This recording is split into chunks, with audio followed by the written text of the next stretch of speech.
Hey guys, welcome back to the channel. I'm Jason, and this is Boreal Tools. I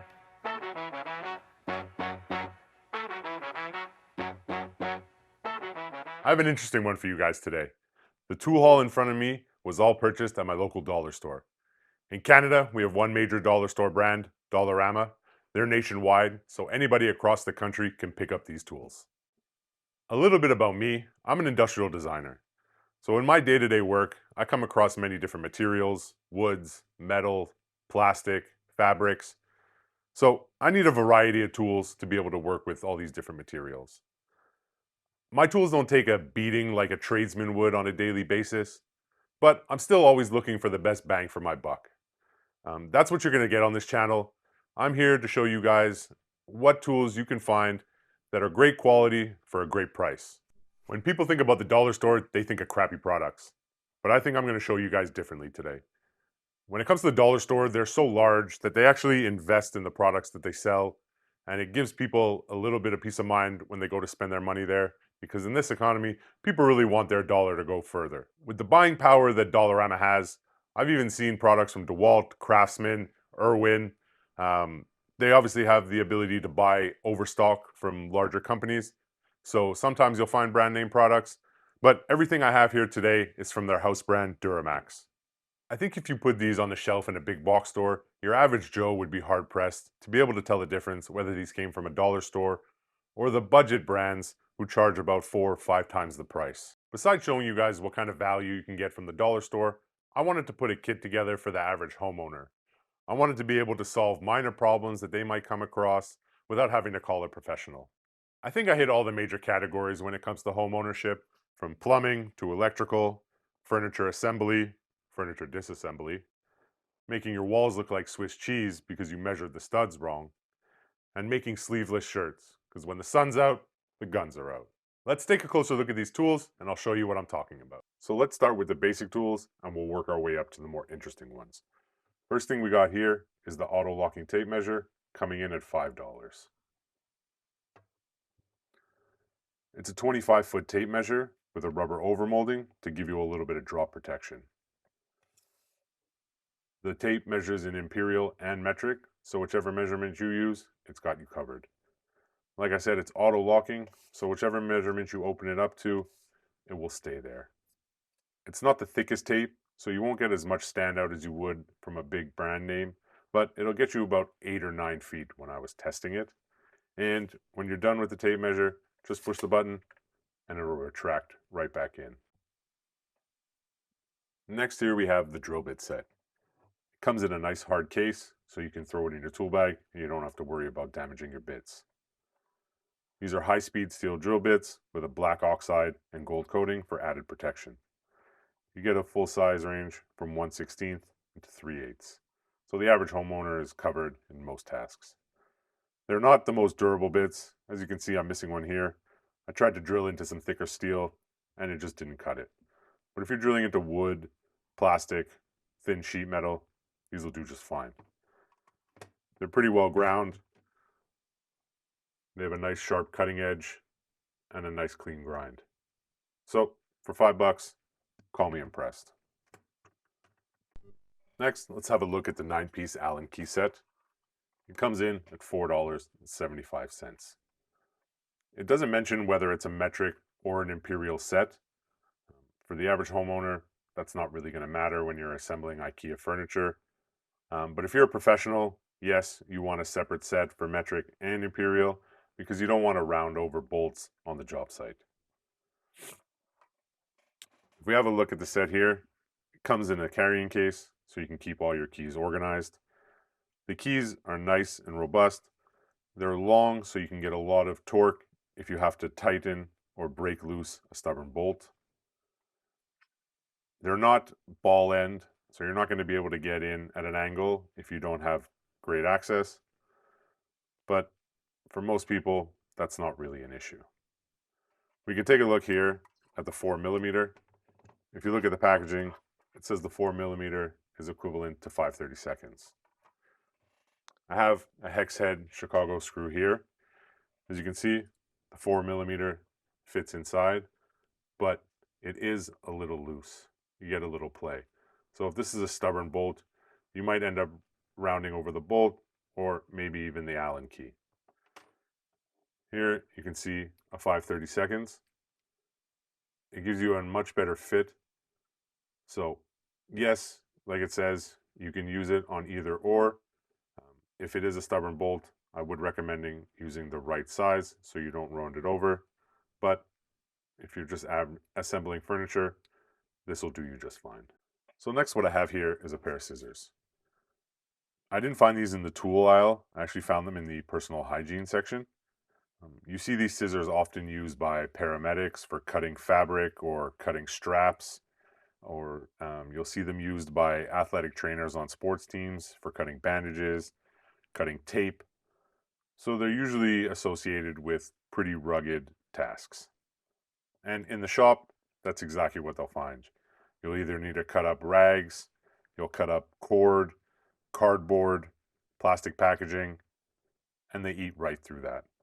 I have a couple samples here. So you see, if you wanted to make some smaller rags from a bigger one, they'll cut right through. Even if I just get the tip, they're good enough to cut right through the fabric. If you have these annoying blister packages and you want to cut through them, they do a great job. And actually with the angle of the cut, it keeps your hand away from the blister packaging, making it easier to cut through. Like I said, you need to cut cardboard. These cut right through, no problem. If you have a long spool of rope and you want to cut off a length, these will cut smoothly right through the rope and they leave a nice clean edge. And finally, you might need to cut some strapping. These do a great job. So maybe sometimes you'll walk through an aisle and you'll see a tool that might not be where you think it would be, but it serves the right purpose. Continuing on the topic of scissors, I found these in the tools section. These are electrician's shears. They're kind of a niche product. Most people won't really know what they are. Um, they are a nice, thick pair of scissors, so they won't have a problem cutting fabrics and webbing like you see here. But usually what they're used for is for cutting soft copper wiring, like you see here. So electricians will use them to cut wires. They cut right through, no problem. Um, you can see here, there's this notch in the blade. So if you're dealing with thicker wires, something like um, this gives you a place to place the wire so it won't slip on the blade and you can cut through. They're not the highest quality. They are stainless steel blades, but you could see it didn't cut easily through that cable. You can cut through the wire with the regular pair of scissors, um, but I just thought it was interesting that they carried these, and I picked them up to give them a look. Next, what we have here is probably the most used tool in someone's toolbox, the utility knife. When I saw this one, it stood out to me. It was a little different from the rest. It is a multi-tool utility knife, so I had to pick it up and have a look. It's a standard 18 millimeter blade, so you can get your replacement blades anywhere. It has a wrench on one end, a screwdriver, bottle opener, a ruler, and a pry bar, which is the same as the screwdriver tip. So if we have a look here at the knife, it's a full stainless steel construction. It's not the most ergonomic feeling blade, but it is nice and heavy and it has some good weight to it. First, you can see here, you have the screwdriver tip or the pry bar, like they say. So if you need to loosen a large flathead, you can do that. Or if you need to pry up a staple or open a paint can, you can do that with this knife. It has a ruler here on the back if you need to take a quick measurement.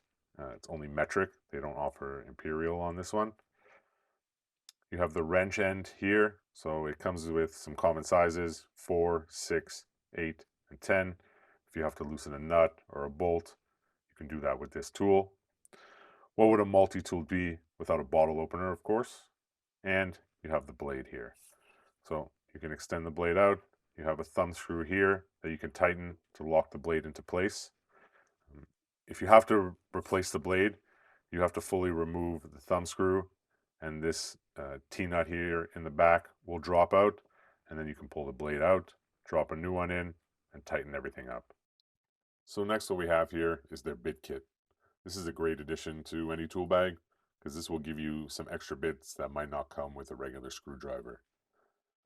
You have your square 1, 2, and 3, your hex 2.5, 3, 4, 5, and 6, your flathead 4, 5, and 7, and then your Phillips 1, 2, and 3. If you're assembling any furniture or doing any minor repairs around the house, this will get you basically through any job. These aren't impact rated bits, but if you're doing light duty work with some power tools, they'll do just fine. Along with this bit kit, you get the bit extender. So what this allows you to do is if you have a drill, you can put this into your drill, and now you don't have to undo the chuck every time you want to load a bit. What's great about this as well is it's a single-handed loader, so all you have to do is push the bit in and it'll drop right in without having to pull the head back. If you want to pull the bit out, pull the head back, and you can pick your next bit and drop it in. So it makes quick work when you want to do a few jobs. Also, this bit extender is magnetic, so you'll see here it pulls the bit in, and then if I have a screw and I need to reach up somewhere, this will hold onto the screw without dropping it. So it's a perfect addition to the homeowner's tool bag. Next, let's look at some of the hammer offerings that they have. So this is a polyurethane mallet. You use something like this if you need to hammer on something and you don't want to ruin the surface or the finish of the item. The face is soft and it has a little bit of give to it, so you can hammer furniture together or hammer down paint cans without ruining or disforming them.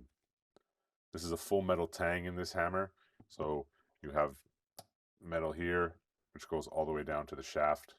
It's kind of some thick plastic, so it's hard to see, but I can feel the resistance.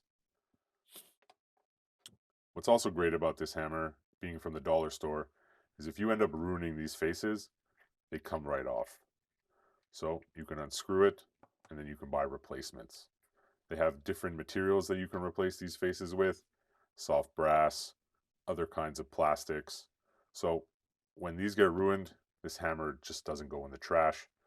You can reuse it time and time again, which is a great thing to see from a dollar store. There was no planned obsolescence when they designed this hammer. So kudos to them. Let's have a look at the mallet's bigger brother, the framing hammer. This is a 16-ounce framing hammer. It's made by forging, just like the bigger brands, and it's made from 45 carbon steel. This one comes in at just $5.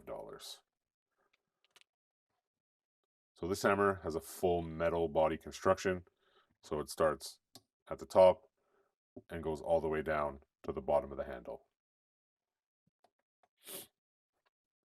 The face of the hammer is milled, so if you're hammering on nails, you'll have good connection and it won't slip off.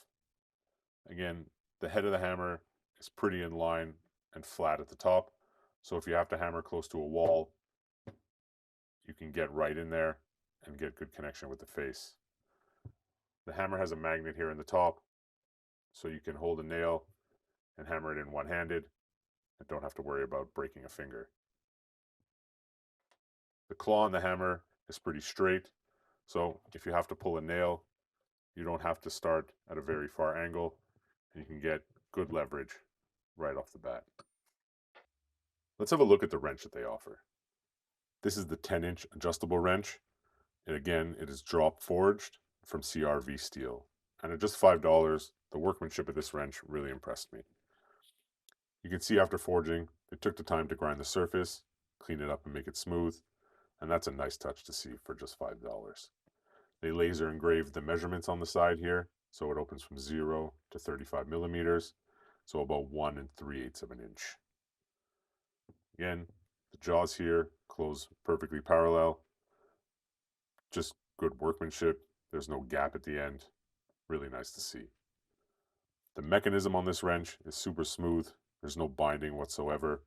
It opens up all the way every time.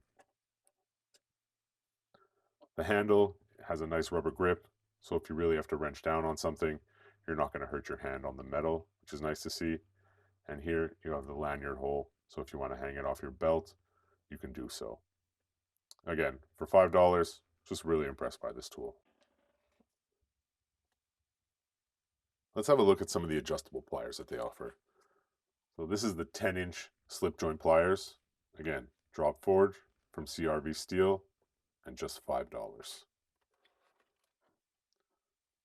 So what we have here is a slip joint pliers. So if you have to adjust it, you'll open the jaw and you'll find the right notch that you want to fall into and close the pliers up. You can get a decent grip at about 1.75 inches. So you can get a pretty wide jaw and really wrench down on a pipe. The teeth are nicely cut, so you can really bite into a pipe and give it some good torque.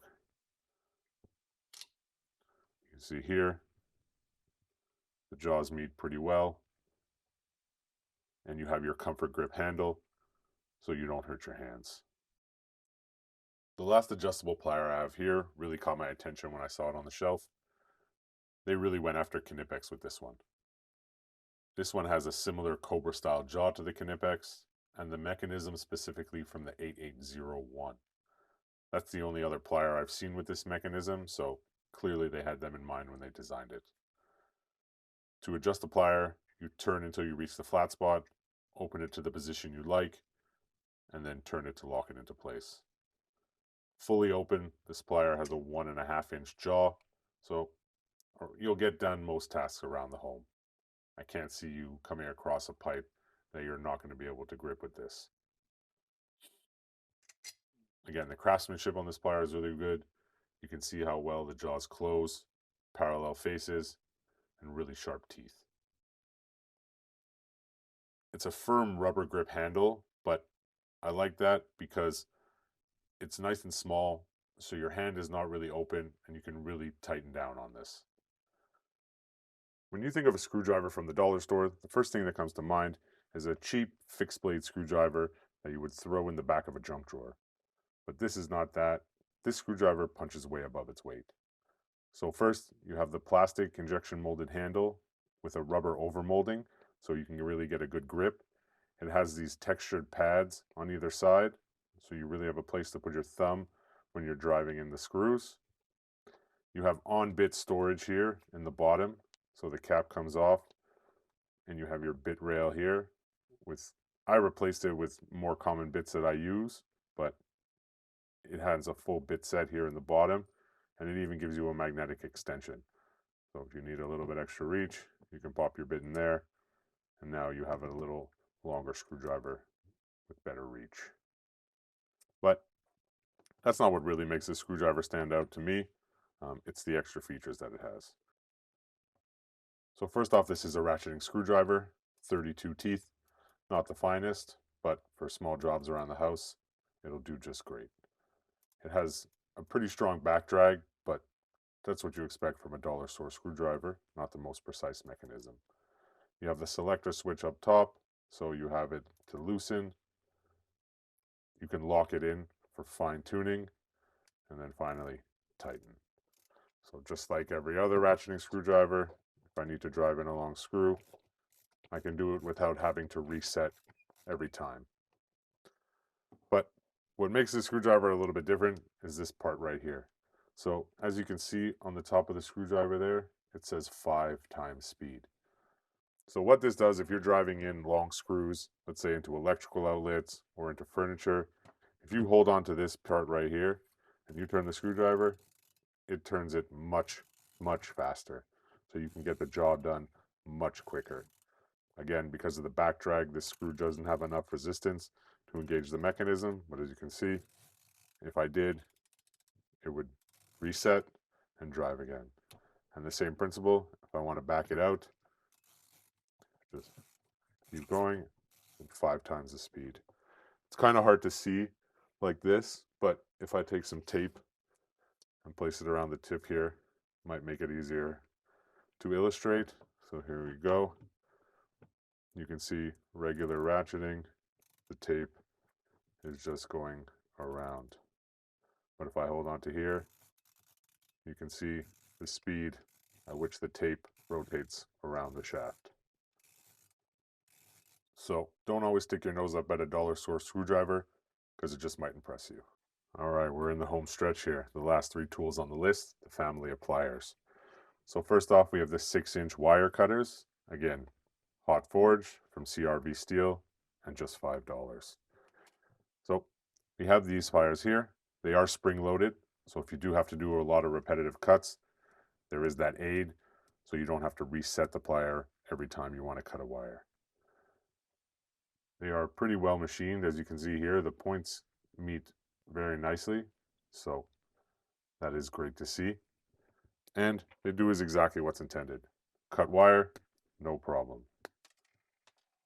But also at the bottom here, if you are crimping new connectors onto the wires, you can put those in here and they have a spot for it. So you can crimp and add new connectors to the end of the wires. So next on the list, we have the 9-inch needle nose pliers, drop forged again, CRV steel, and just $5. So when you look at the head of these pliers, they're very well forged. You can see a parallel gap between the teeth and the nose. So that's nice to see. You have a spot right here. If you want to grab on some wire to pull through a box, you can do that here. You have a space if you need to loosen some nuts, you can do that. And you have cutters right here if you need to splice a new wire. They have strippers on the bottom. This is for solid core wire. So if you're working inside of a house, they'll do you just great. I don't have any here, so it doesn't really work well on braided wire. And there you have a connector crimper. And the final one on this list, the 8-inch combination plier or lineman plier. Forged, CRV, $5 again. So just like every other lineman pliers, you have the flat jaw at the top. So if you're pulling on wire, you can grip at the end. You also have the notch like you did on the needle nose. So if you need to pull a wire out through this way, you can grip onto the wire there. Again, a spot to grab bolts and a spot to cut wire. What they did here on the other side, they gave you more teeth. So if you have to grab bigger bolts, you can do that with this part of the head. Again, they have a nice forge to them. So that's what you want to see on lineman's pliers. You don't want the faces to touch, so you don't crush the wire 100% if you grip down on it. So that's really nice to see on a pair of dollar store pliers. Again, here you have the crimping section. So if you're making new connections, you can crimp them into this area as here. There seems to be another jaw right here at the bottom. I would also assume that's for pulling wire, but if maybe there's another use for that I'm not familiar with, maybe the electricians here would know, leave me a comment down below and tell me what you might use that for. It also has its built-in wire strippers, again for solid core. So again, if you're doing work around the house, you'll be covered. And on the head here, you can see they milled some slots. So if you need to ream the inside of conduit, you can do that with these pliers as well. So I just wanted to throw in this honorable mention here. Obviously, you have all these tools. You need to put them somewhere.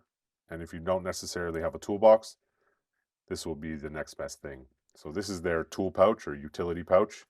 As you can see here, it has multiple pockets for organization. There's a polyester bag. It's not canvas, so it's not the most durable, but again, just to store tools in at home, it'll be just fine. So you can take all those tools that we got today and throw them in the bag. We can organize our bits here. Pop our scissors in here. We can take all our wrenches.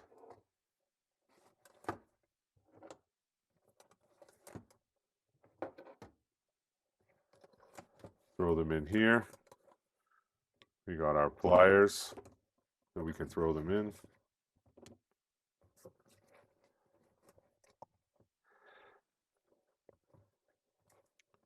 is be a little bit too tall. Screwdriver, and even the Allen keys. So all those tools fit into this nice little package that you can keep in a closet and have access to them whenever you need. Well, that does it for this video, guys. I hope this intrigued you to go check out your local dollar store and see if you find anything cool. If you do, leave a comment down below because I'd love to hear from you and see what you guys find. Give this video a thumbs up if you found it interesting, of course. I know it was a little long, but hey, it was a tool haul and we all love a good tool haul. Subscribe to the channel as well, please. Trying to get those numbers up like always. Turn on that notification bell so you can see when I upload my next video. And that does it all for today, guys. Have a good one, eh?